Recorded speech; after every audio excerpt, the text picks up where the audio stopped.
Hello guys, and welcome back to the American Crime Bureau. I'm so glad you're here because today I want to walk you through a case that is going to make you question everything you thought you knew about accidents at sea. This is a story about a missing wife, a husband's shifting timeline, and a single photograph that changed the entire direction of a criminal investigation. If you think you've heard every detail about the Lynette Hooker disappearance, I'm telling you right now, there are layers to this that have stayed hidden in police files for years, and today we are going to peel them back together. Imagine for a second that you are out on a beautiful, clear evening in the Bahamas. The sun is just starting to dip, the water is calm, and you're enjoying a few drinks with your spouse at a luxury resort. It's the kind of day people dream about. But for Lynette Hooker, that dream turned into a nightmare somewhere between the shore and her yacht, the Soulmate. For years, the story we were told was one of a tragic accident in the dark. But what if I told you that the darkness her husband claimed swallowed her up didn't actually exist when she went overboard? The centerpiece of this entire mystery is a photo. It's not just any photo, it's a snapshot of a moment in time that Brian Hooker probably wishes never existed. It was taken by a local fisherman who just wanted to capture the beauty of the waves to show his mother. He had no idea that in the background of his picture, he had captured the very last image of Lynette Hooker alive. Now, why does a simple photo matter so much? Because of the clock.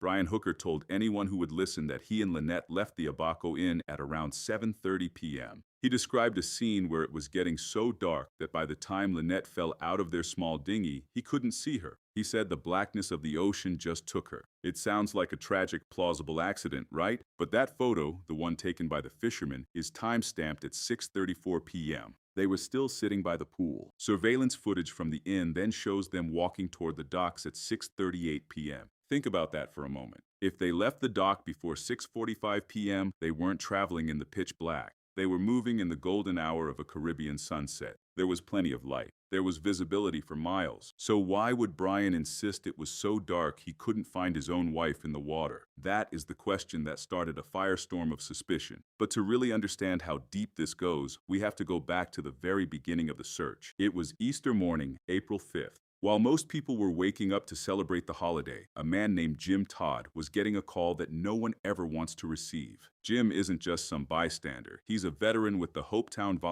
Fire and Rescue. He knows these waters like the back of his hand. He's the guy who goes out when everyone else is running for safety. The call came in just after 5 a.m. A woman was missing. A husband was stranded. Jim and 3 other rescuers jumped onto their boat and headed out into the pre-dawn shadows. The wind was kicking up, the sea of Abaco was choppy, and the stakes couldn't have been higher. They were heading toward Marsh Harbor, following the path the wind would have pushed a drifting boat. When they finally spotted the dinghy on the shore, they saw Brian Hooker. Now, Jim has seen a lot of people in crisis. He's rescued boaters, dealt with injuries, and seen shock firsthand. When he helped Brian onto the rescue vessel, his first thought was that the man looked like he had been hit by a truck. Brian seemed dazed, exhausted, and completely overwhelmed. At the time, Jim gave him the benefit of the doubt. Anyone who had been drifting for 10 or 12 hours after losing their wife would look like that, right? But as the sun began to rise over the Bahamas that morning, the shock Brian was displaying started to clash with the reality of the evidence. The rescuers took Brian back to his yacht, the Soulmate. It was anchored just off the coast, a massive 46-foot vessel that was supposed to be their home on the water. Jim watched as Brian and a police officer went down into the cabin of the yacht. They stayed down there for a full hour. An hour? Think about the urgency of that moment. Your wife is missing in shark-infested waters. Every second counts. Every minute you spend sitting in a cabin is a minute she's drifting further away or sinking deeper. Yet, there was this strange pause in the action. When they finally emerged, the search continued, but the vibe had shifted. The police began taking 360-degree photos of the Soulmate. They weren't just looking for Lynette anymore, they were documenting the scene. Jim Todd found himself standing on the bow of the rescue boat with Brian, trying to pin down exactly where Lynette had gone into the water. This is where the story starts to crumble. Jim was asking the professional questions. Where did she fall? Which way was she swimming? How close were you to the shore? And Brian? He was vague. He was confused. He kept saying things like, I'm not sure, it's all so confusing. Ja, dinter to ihr alken den, tja.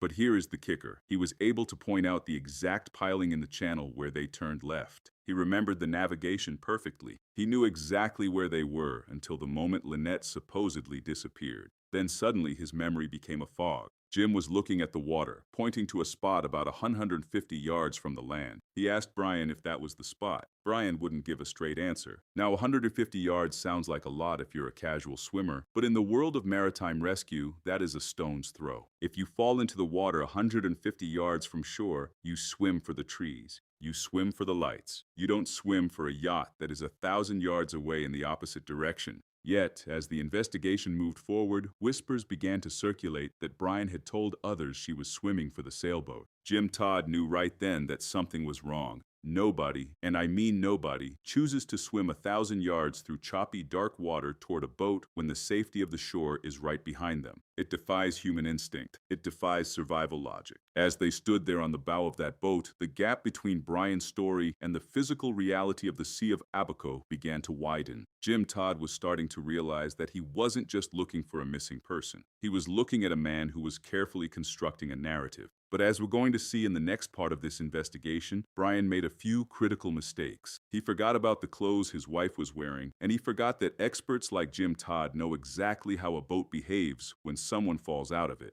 The more Brian talked, the more he trapped himself. He answered 4 questions for the police, and then, suddenly, the shocked husband disappeared and was replaced by a man who went completely silent. He lawyered up before the sun was even high in the sky. I want you to stay with me, because in the next part, we are going to look at the green cover-up. This isn't just a phrase, it's a physical piece of evidence that Brian completely ignored when he was giving his statement, a piece of evidence that changed the way search and rescue looked at this case forever. We're also going to talk about the physics of that dinghy. If Lynette was really driving, like Brian claimed, the boat should have reacted in a very specific way. And let me tell you, what Brian described and what science says happened, they are 2 very different things. Now, let's pick up right where we left off, because this is where the cracks in the story turn into a full-on collapse. You and I both know that when someone is telling the truth, the details stay the same. But when a story is manufactured, it can't stand up to the laws of physics or the sharp eyes of a professional. And Jim Todd, he is as professional as they come. As Jim stood on the front of that rescue boat with Brian Hooker, he wasn't just listening to the words, he was watching the man's soul. He was looking for that raw, desperate energy you'd expect from a husband whose wife had just been swallowed by the sea.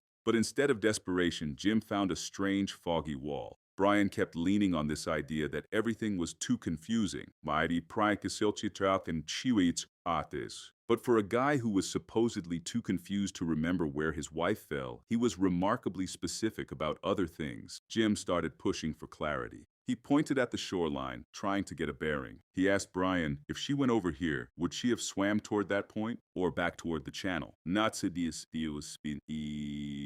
This is critical because, as a rescuer, Jim needs to know the last seen point to calculate where the current might have taken her. But Brian wouldn't commit. He kept his answers gray. He kept them blurry. But here's where it gets really strange. While Brian was acting dazed and confused on the rescue boat, he had already been caught in a web of different stories. You see, before he stopped talking to the police, he had talked to his friends. He had talked to his stepdaughter, Carly. And the story he was telling Jim Todd on the bow of that boat, it didn't match the story he told his own family on the phone. When you're in shock, you might forget a detail, but you don't rewrite the entire geography of the accident unless you're trying to hide the destination. Now let's talk about the boat itself, the dinghy. This wasn't some high-speed luxury craft, it was a small boat with a modest electric motor. Brian claimed that Lynette was the one driving that night. He said she was sitting there, hand on the tiller, when she suddenly got bounced out of the boat. Now, I want you to really think about the mechanics of that. If you are sitting on the side of a small boat, steering a motor with your left hand, and you lose your balance, your natural instinct is to grip what's in your hand. Jim Todd has seen this happen before. He explained that if a driver gets bumped off the starboard side, they're going to drag that tiller with them. The geometry of the wind and the motor means the boat would immediately pull into the wind. It would essentially stall or circle back toward the person in the water. An electric motor like that doesn't just keep screaming away into the sunset. It's a lightweight setup. If she fell, the boat should have been right there. It should have been her lifeline. But Brian's story was different. He claimed they got separated almost instantly. He claimed she just disappeared. But it gets even more unbelievable. Brian told investigators that when Lynette fell, she took the kill switch lanyard with her. If you've ever been on a boat, you know the lanyard is that little safety cord that clips to the driver's wrist. If the driver falls, the cord pulls out and the engine stops dead. Here's the problem. Jim Todd and other rescuers looked at that motor. There was no wristlet on that lanyard. It was just a straight piece of string hanging down. To take it with her, Lynette would have had to consciously grab a thin, dangling string while she was being violently thrown into the ocean in the dark. I don't know about you, but if I'm falling backward into choppy water at night, I'm not reaching for a tiny string. I'm reaching for the side of the boat. I'm reaching for my life. Jim Todd said it himself. The probability of someone having the presence of mind to grab that lanyard as they are being bounced out is approaching an impossibility. It's a fairy tale. It's a detail someone adds to a story to explain why the boat didn't work the way it was supposed to. And then there was the dry bag. Brian claimed Lynette also went overboard with a dry bag, a waterproof pouch containing their passports and valuables. Again, look at the logic. You're being tossed into the sea unexpectedly, and somehow you manage to keep a grip on a bulky dry bag while also pulling a kill switch string? It doesn't happen. In the real world, you hit the water, you gasp, and you struggle to stay afloat. You don't perform a choreographed gear retrieval as you're sinking. But wait, it gets even more suspicious. Later in the search, the rescuers actually found a green seat cushion floating in the water. When they found it, Brian suddenly piped up and said, "Oh, look for the green dry bag as well." He was directing them. He was telling them what to look for and where. But even though they searched that specific area of the cushion thoroughly, that dry bag was nowhere to be found. It was almost as if the cushion was a prop, a piece of breadcrumb left behind to support a narrative that just wasn't holding water. As Jim Todd spent those 10 minutes on the bow with Brian, he began to feel a deep sense of unease. He realized that the man sitting next to him wasn't acting like a survivor. He was acting like a narrator who was losing control of his plot. Brian made no mention of drinking, even though they had been at the inn for hours. He made no mention of the fact that it was actually daylight when they left. But the biggest red flag, the one that actually made Jim Todd's blood boil, was the clothing. When you're looking for a person in the vast blue-gray expanse of the ocean, the color they're wearing is everything. It's the difference between life and death. Brian told the rescuers that Lynette was wearing a two-piece black bathing suit. That's it. Black. The hardest color to see in the water. So, for hours, the rescue teams were straining their eyes looking for a small, dark shape in the waves. They were looking for black fabric against dark water. But here is the truth that Brian forgot to mention. Lynette was wearing a bright, neon green bathing suit cover-up. We know this because of the last photo. We know this because she was seen in it just minutes before they headed for the boat. When Jim Todd found out later that Lynette had been wearing bright green, he was stunned. In the search and rescue world, that is a massive piece of information. A green cover-up would have stood out like a beacon. It would have changed the entire search pattern. It would have changed the text chain sent out to all the volunteer boats. By withholding that one detail, Brian essentially sent the rescuers on a wild goose chase, looking for a shadow when they should have been looking for a light. Jim Todd wasn't just disappointed, he felt misled. He felt that Brian had intentionally misdirected the search. Why would a husband, desperate to save his wife, hide the very thing that would make her easier to find? There is only one logical reason: he didn't want her to be found. At least not yet. Stay with me, because in the next part, we are going to dive into the demeanor shift. We're going to talk about what happened when the police finally started asking the tough questions, and how Brian's shock miraculously vanished the moment a lawyer entered the room. We're also going to look at the distance, the 150 yards to shore versus the 1,000 yards to the boat, and why Brian's claim that she swam for the yacht is the biggest lie of all. Now let's talk about the moment things got real on that rescue boat. As Jim Todd was standing there with Brian, trying to figure out where Lynette could have gone, he was doing the math in his head. Jim pointed to the shore, which was about 150 yards away. To give you an idea, that's about 1.5 football fields. It's close. If you're standing on that shore, you can hear people talking. You can see the leaves on the trees. For anyone who falls into the water, that shoreline is your North Star. It's safe. But then you have the Soulmate, their 46-foot yacht. That boat was anchored roughly 1,000 yards away in the opposite direction. That's 10 football fields. It's a long, exhausting swim, even for a professional athlete in calm water. Now imagine you're Lynette. You've just been bounced into choppy, dark water. You're disoriented. You're gasping. What do? Every ounce of human evolution tells you to swim for the closest solid ground. You swim for the 150-yard mark. You don't turn your back on the land to attempt a 1,000-yard marathon toward a boat that's bobbing in the distance. Yet, Brian's narrative hinted that she was swimming for the yacht. Jim Todd, a man who has pulled people out of these waters for years, looked at that logic and saw a massive red flag. He said it himself. If someone told him a person chose the yacht over the land, he'd tell them they were dead wrong. It contradicts the very instinct to stay alive. But the contradictions didn't stop at the swimming distance. Let's look at Brian's demeanor again. This is something that really bothered the investigators. When Jim Todd first helped Brian onto the boat, he saw a man who looked like he'd been hit by a truck. He was in shock. He was dazed. We've all seen that look, right? It's that 1,000-yard stare when someone has been through a trauma. However, shock is usually followed by a desperate need to help. If your loved one is missing, you are screaming their name. You are pointing. You are giving every tiny detail you can remember. What they were wearing, what they said last, the exact second they fell. But Brian was doing the opposite. He was shutting down. He was becoming a gray man. Think about the hour he spent down in the cabin of the Soulmate with that police officer while the search was still active. While rescuers were out there risking their lives, staring at the waves until their eyes bled, the husband was sitting in a cabin. When he finally came out, the police did something very telling. They started taking 360-degree photos of the entire yacht. They were treating the boat as a crime scene before they even had a body. They were looking for marks, for scuffs, for anything that didn't fit the bounced out of a dinghy story. And then there's the silence. This is the part that always gives me chills. The police had questions, 94 questions to be exact.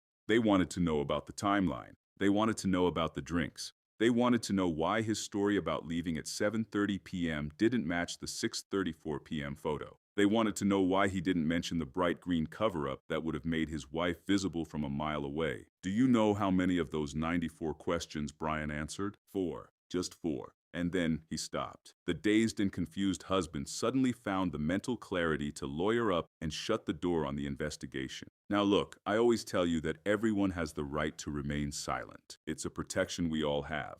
But you have to ask yourself, if you are innocent and your wife is drifting somewhere in the ocean and the police are asking questions that could help find her or understand what happened to her, do you stop talking after 4 questions? Or do you scream the truth until your throat is raw? Brian chose silence. He chose to protect himself over the search for Lynette. Jim Todd felt that shift. He saw the misdirection firsthand. Remember that green cover-up? Jim was still haunted by that. He knew that if he had been told about that green fabric at 5 a.m., the search would have looked completely different. He felt that Brian had intentionally kept that detail in his pocket. By telling the rescuers she was in a black two-piece, Brian was essentially camouflaging her in the water. He was making sure she stayed missing. And let's look at the confusing timeline one more time, because this is the nail in the coffin for me. Brian claimed it was dark. He used the darkness as his shield. I couldn't see her, it was too dark. But the science of the sunset that day in the Bahamas proves he was lying. If they left when the surveillance showed them leaving, they had over an hour of daylight left. Even if the water was choppy, you can see a human head in the water from 100 yards away in the daylight. You can definitely see a bright green cover-up. So, if it wasn't dark and he could see her and she was only 150 yards from shore, why didn't he save her? Why didn't he drive that dinghy right over to her? Remember what we talked about in part 2, the physics of the boat. If she fell out while driving, that boat would have circled back toward her. It would have been right there. Brian wouldn't have had to find her. He would have practically been sitting on top of her. The only way Brian's story works is if the laws of physics, the rules of maritime navigation, and human biology all decided to take a night off. And Jim Todd wasn't buying it. As the search dragged on and the reality of the situation set in, the accident started to look a lot more like a calculated disappearance. But there's one more piece to this puzzle that we haven't touched on yet. It's something Jim Todd mentioned at the very end of his interview, and it's a detail that changes the husband in shock narrative into something much more sinister. It involves the dry bag and the passports. I want you to stick with me for the final part of this series because we are going to wrap this all together. We're going to talk about the final discrepancies that Brian couldn't explain away, and we're going to look at the SEO and the thumbnail strategy to see how this case was packaged for the world. But more importantly, we're going to talk about justice for Lynette, because while Brian Hooker might have stopped talking after 4 questions, the evidence is still screaming. We've made it to the final stretch, and I want to thank you for sticking with me, because this is where all those loose threads finally get pulled tight. We've talked about the impossible physics, the darkness that wasn't actually there, and the suspicious silence of a husband who answered only 4 questions. But in this final part, I want to talk to you about the ultimate betrayal in this investigation, the betrayal of information. You see, a search and rescue operation is like a massive living machine. It depends on fuel, and that fuel is accurate data. When Jim Todd and his team were out on those waves, they were operating on what Brian Hooker told them. And what he told them was a series of half-truths that led them away from his wife, not toward her. Thank you for joining me on this deep dive. This is the kind of research we do here at the American Crime Bureau. We don't just tell you what happened, we show you why the official story doesn't add up. We look at the logs, the photos, and the expert testimonies to give you the real picture.